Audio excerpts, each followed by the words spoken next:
So let's start off with part 1 of the breast density classification plan. In the first part, we are going to do dataset exploration and preprocessing.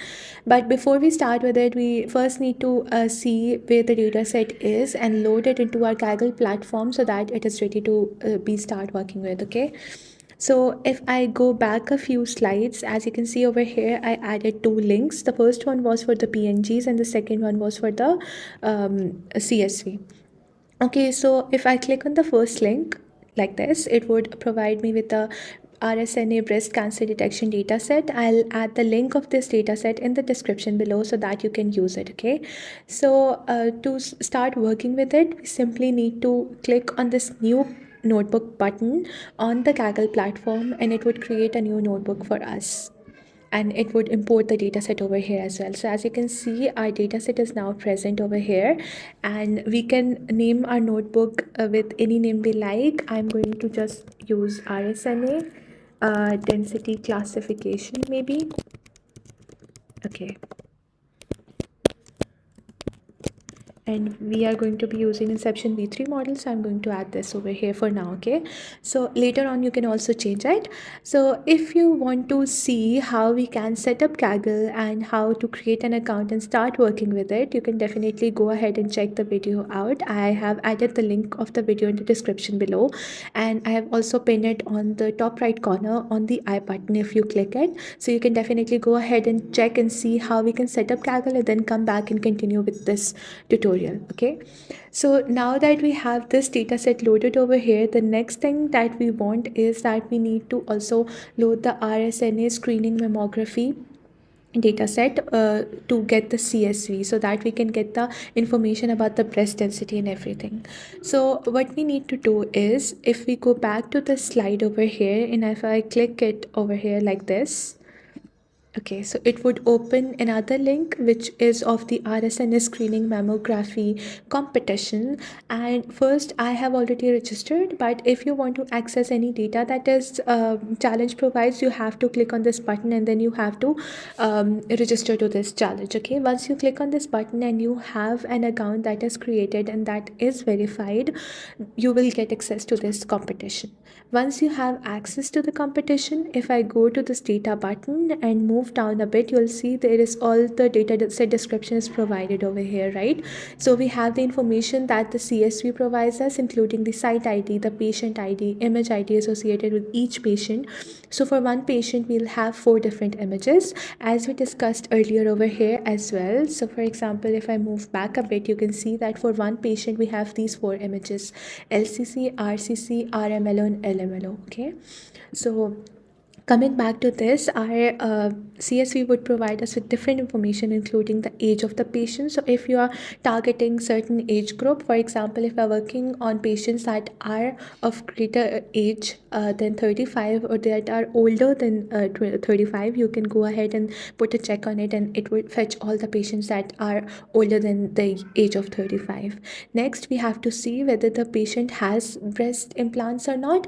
So for example, if a patient has breast implant, this could hinder in our classification because implants also appear white and density also appears white. So this could create a confusion for our deep learning model. So we have to make sure that we also remove these implants. Next, if I move down a bit, you can see that there is this density information that provides us with information of how dense the breast is based on the BI-RADS system. Next, we have the machine ID. Cancer is the information that provides whether the mammogram that was taken had a benign cancer or malign cancer. This we would do in the later video where we'll do cancer detection. For now, we are also only focusing on density classification, so we are only focusing on this column. Next, there are much more information provided, including prediction ID, BI-RADS category. For example, there are 2 types of BI-RADS categories. The first one is to categorize the breast density, that is based on ABCD category, and another is if you want to categorize a mammogram based on whether the mammogram has a benign tumor or a malignant tumor. So for example, we have 0 to 6 categories, meaning that 0 category would be an incomplete mammogram. 1 would indicate that it is a normal mammogram, meaning that it doesn't have any benign or malignant tumor. 2 means that it has benign tumor, 3 means that it might be benign or it might not be benign, 4 and 5 means that it has become more suspicious and it can be malignant, and 6 is finally which is confirmed malignant by the radiologist. So this is what we'll do in the later video. For now, we're just focusing on breast density classification, which are ABCD categories. So moving down a bit, we can see that we have different information over here. So we have this train CSV, test CSV that contains information for only one image, and then we also have these train images split. The same test train image is split. If I go into it and click on this folder, we can see that we have these .dcm files, meaning that these are DICOM files. We have imported a data set from Kaggle that already has these converted into PNGs. This allows us to save more space, and it would allow us to train more models, and we do not have to go through an additional step of converting these DCMs into PNGs before we start working with them. Okay, so now that we have gone through the basics of the description of this data set, we can go back to our code file that is over here. What I like to do is I like to click on this add input button, and then I like to type RSNA. Okay, once you type RSNA and click enter, RSNA Mammo, and click enter, you can see that now the challenge that I have just registered to is appearing over here. I'll simply click on this plus button and it would import the dataset over here like this. So now as you can see, I have one dataset that has been imported from competitions and another from datasets. You can follow these exactly same steps on your Kaggle platform and see how it would work. This is just to show you how we can use Kaggle, and if we are trying to import different datasets, how we can do that. So once we have loaded these two data sets, we can start working with our Kaggle notebook. Another thing that I like to do is I like to change the settings, go to Accelerator, and I'm aiming to use this GPU T4 into 2. This will provide me with two GPUs. So for example, you can see I have 30 hours remaining over here, so I'm simply going to click on this turn on GPU T4 into 2, and it would start the session for me. Once the session has started, it would load this dataset, and once this dataset loading is complete, we can go ahead and do our dataset exploration or preprocessing and anything we want with it. Okay, so now our dataset has loaded completely and all the files that we need are over here.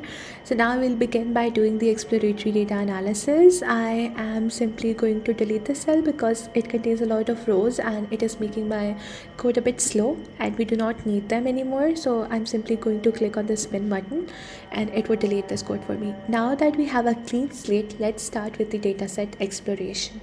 Okay, so to start off, we'll begin by looking at the two data sets that we have. We have the screening mammography competition data set and then the PNG data set, all right? So for example, if I remove this path, we'll see which path we are using for what purpose. So our aim for exploratory data analysis is to start off with the CSV and get all the information about how many patients there are, what kind of information this dataset provides us with, how we can leverage that information and then later on use it. Okay, so for that we have these few lines in which we'll give the path of the CSV, and then it will provide us with the information that the CSV contains. Okay, so for that I'm simply going to click on this competition drop down button, and as you can see that I have different CSVs over here. We will be working on the train CSV, and the amount of information that it provides us with is that it contains 54,706 rows and it has 14 columns. Now let's explore this by ourselves and see if this is actually the case or not. So for example, I will simply paste the copied path over here, and then I'm going to simply run it. So this code, what it is doing is it is providing me with the few first rows from the CSV so that I can visualize what kind of information I have. So as you can see, for one patient, we have different images that belong to both left and right laterality, and they have two views, CC and MLO, as we have discussed earlier as well in our part 0 or the introduction part. You can definitely go ahead and check it out. I'll add the link in the description below, and you can also find it on my channel by going over here. And then as you can see, This is the part 0, which contains all the information about what these views are, how they look like, and everything. So coming back to this part, as you can see, we have, for one patient, we have multiple images with different laterality and views, and we have BI-RADS information, we have the density information, and so on. Okay, so if I go ahead and try to get the basic info, this would provide me with the information about the actual columns that we have. So we have around 14 column. If I run this, you'll see we have from 0 to 13, we have around 14 columns, and the number of rows that we have for each column is 54,706. So let's begin with the exploratory data analysis. The first thing that would come to your mind if you have ever worked with CSVs is to find the missing values. So as you can see over here, if I look at the density category, I can see this NN. This means that the density values for these rows is missing. We don't want that. We want to have rows that have the density information categories ABCD associated with them, so that we can move on with classification, right? So for that, we are simply going to use this line of code, and if I try to run this, I'll see that this provides me with the information about the columns that have missing values in them. So for this classification problem, the most significant one for us right now is to see this density category, right? So in this density category, we have around 25,236 rows that are null, or that do not have any values in them. So we don't want this. We need to remove them in the pre-processing step. So the first step of exploratory data analysis is done. Next, let's print the summary statistics. This would provide us with a more, for example, comprehensive overview of how many rows we have for each column. Then it would provide us with information about the mean, standard deviation, the first quartile, third quartile, and the median, so that we have an idea of how the data is distributed. The main takeaway, or the key takeaway from here, is that, for example, if I move a bit down, I can see that the count of implants I have is 5,000. Total amount of images are 54,706. And then I also have images that contained implants in them. So the problem with implants is that they also appear white, as density does. So it creates a sort of confusion for the machine learning algorithm to make a prediction, because the implant part is so wide and so visible and so bright, it hinders the density classification process. Okay, so we need to make sure that we get rid of this as well. And then for density, we have around 29,470 rows. Okay, so next, if we move on, let's try to visualize a few things based on visualize the data based on the age distribution and then density distribution. So if I try to run this, you can see I have. Okay, so I came down a bit. Okay, so looking at the age distribution bracket, we can see the amount of patients that we have the most are ranging from 50 to 70 years. This means that the number of patients that we have the most for breast density and breast cancer are between the age of 50 and 70. Next, if we try to run the breast density classification, we can see that this is the distribution among different categories. So for category A and for category D, we have the least amount of images, meaning that this data set is imbalanced, right? So we need to come up with some strategy to balance this data set later on, so that we have properly preprocessed it. So when we feed it into the machine learning model, we get good results. So another key takeaway from here is that we need to cater to the dataset imbalance problem as well. So moving down a bit, I have added a few things over here. So the takeaway from the data exploration part is that we have missing values over here for density that we need to remove. Next, we need to remove images that have implants in them, meaning if the value of implant is equal to 1, we'll remove those rows. Next, we need to do data set splitting. But one thing that I think I missed over here is cater data set imbalance, right? So we also need to see how we can balance the data set.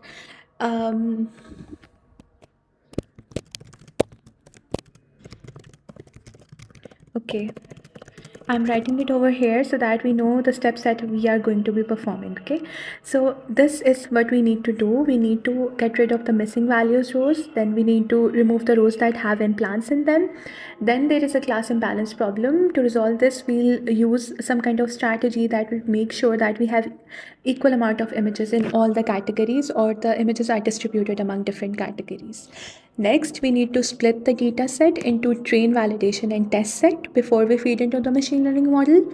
And then if I go above again, you can see that the densities over here, these are not visible over here. We'll see it again in a few minutes. So for example, if I look at over here, we have densities in A, B, C, D, which is categorical mapping. We need to convert them into or numerical coding so that we can use them to train the machine learning model. And then later on, finally, before feeding into the machine learning model, we need to perform data augmentation and then create batches of them using image data generator so that that data is ready to go into the machine learning model. Okay, so once we have these key takeaways from the dataset exploration part, let's move on to the pre-processing part. I'm trying to be as thorough as possible because I want to make sure that if you are beginning with this sort of classification, you will have an idea of why we are doing certain steps that we are performing. So the first step based on our data analysis was to remove any missing density values. So for that, we have this RSNA that we just saw earlier. We are going to drop the columns that have density values null in them. So once we run this type of line of code and display it, you can see that the total rows before removing missing density was 54,706. And now after removing the null values for density, we are now left with 29,470 images. So this is our first step so far is done. Let's move on to the second step, which is to remove the implants images. So for that, what we are going to do is we have first counted the number of images that have implants in them, which is around 1460 images have implants in them. Next, we are going to drop the columns that contain implants is equals to 1, and we are only keeping the rows that have implants is equals to 0, meaning no implants in them.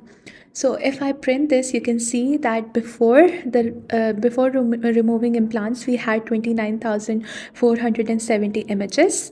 Now, after removing 1460 images that had implants in them, we have 28,010 images left. Okay. Let's move on and then convert the categorical categories into numerical ones so that we can have the data ready.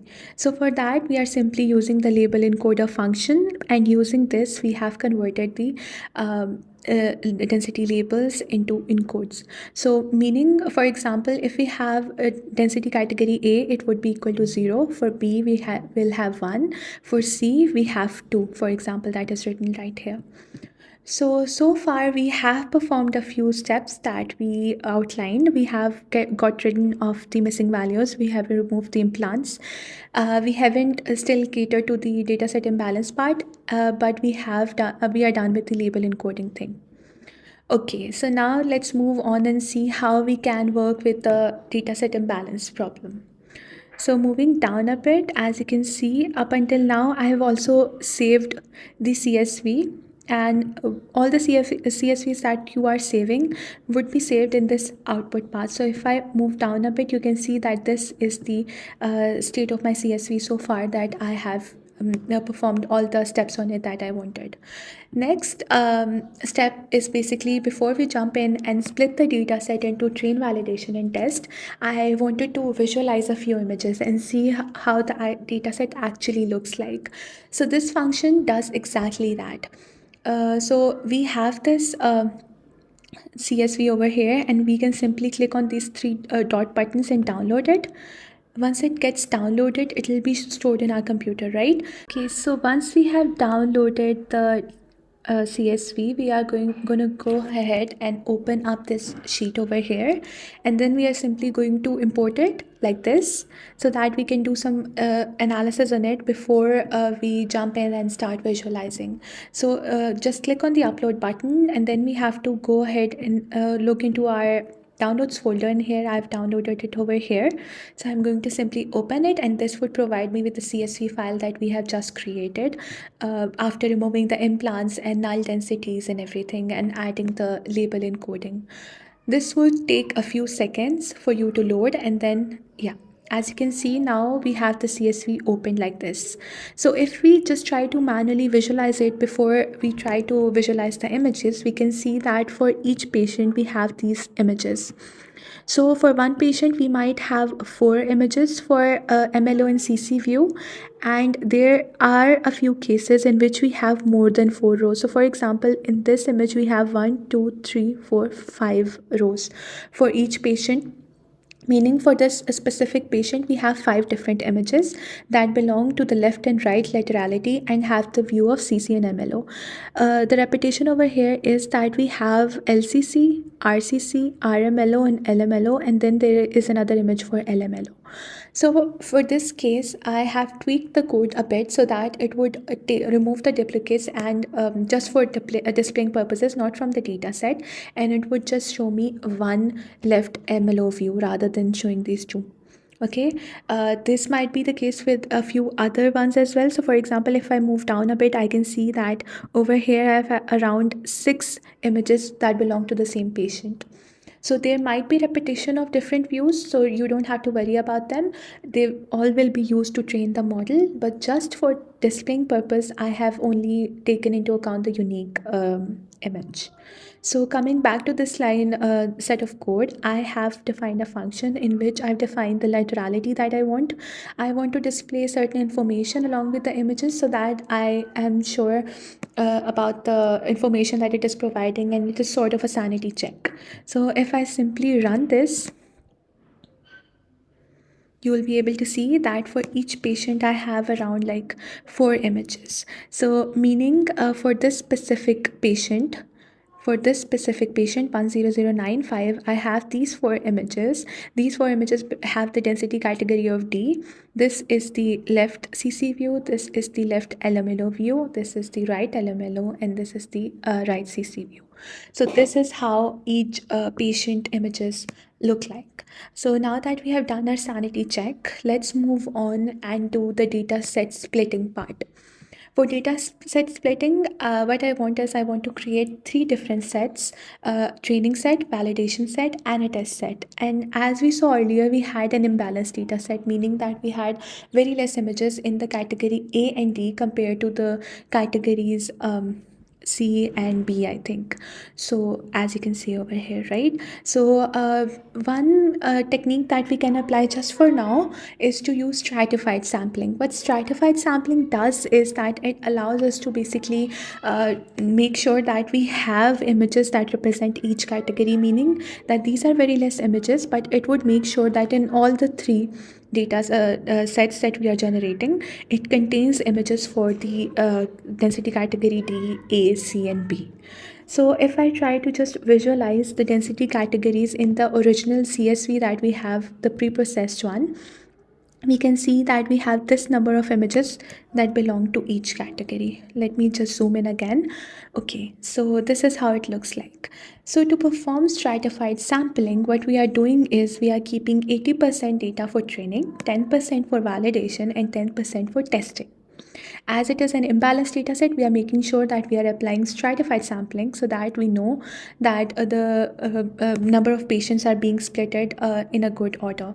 Another thing that I'd like to mention over here is that one mistake that we all might have made or can make, and I have also made this mistake earlier as well, was I didn't make sure that I have one patient in one set. So for example, this specific patient has 4 different images, right? So I want to make sure that all the 4 images that belong to this patient are in the same data set. There should not be a case where we have one image of this patient in the train set, another image in the test set, and this one in the validation set. So this would create a lot of problem when we are making predictions, because we'll have a very good classification accuracy of around 90% maybe, but when we'll try to make a prediction on a test image, it would not be so good. So we need to make sure that we are preprocessing the data in such a way that we are sure that it is correct and correctly splitted into trained, validation, and test sets, so that we do not have to come back to it in the future if something happens to our model's performance. So in this piece of code, what I've done is I've also made sure that we have the patients, for example, all the images belonging to the same patients are in one data set and they are not being repeated in the other data sets. Okay, so when we run this set of code, simply, you can see that now we have 22,431 images in the training set, 2,760 images in the validation set, and remaining 2,819 images in the test set. So if I try to visualize this density wise to see what kind of split it has based on densities, we can see that we have images that represent each category in each set. There is no set where we do not have any image of for D category, or we have only 50 images in the D category. It is making sure that we have images representing each category in each set. Okay, so now we have run this code and we have saved the CSV. You will be able to see them over here as well. You can simply refresh it, and then if I click down, you can see that now we have these train, validation, and test data frames over here. Okay, so you can simply go ahead and download these, and then you can go ahead and visualize these as well. So if I try to visualize this, I can simply go again on this file button, open, and then I'm going to go to upload, and here I have these train validation CSVs downloaded that we have just created. So I'm simply going to click here and just be and then wait for a few seconds for the file to load. So now, as you can see, we have this train data frame, and as you can see, the images that belong to one patient are in this data set and they are not being repeated in the other sets. You can also add another check over here, which I forgot to make sure and check to see if there are no duplicates in the train set, test set, and the validation set. So that would also be a great idea to make sure that you do not have any duplicates. So in the next video, we'll see how we can use the train, test, and validation data set and train a machine learning model and evaluate it. So the code for this pre-processing and data exploration will be added to the description below. You can easily go ahead and find the code notebook. Also, if you want to edit the same Kaggle notebook that I am working on, you can definitely go ahead and do that. I'll add the link of the Kaggle notebook as well in the description below. So I hope you found this video useful. If you did, please like the video and subscribe to my channel. I'll see you in the next video where we'll start training the deep learning model and then evaluate it.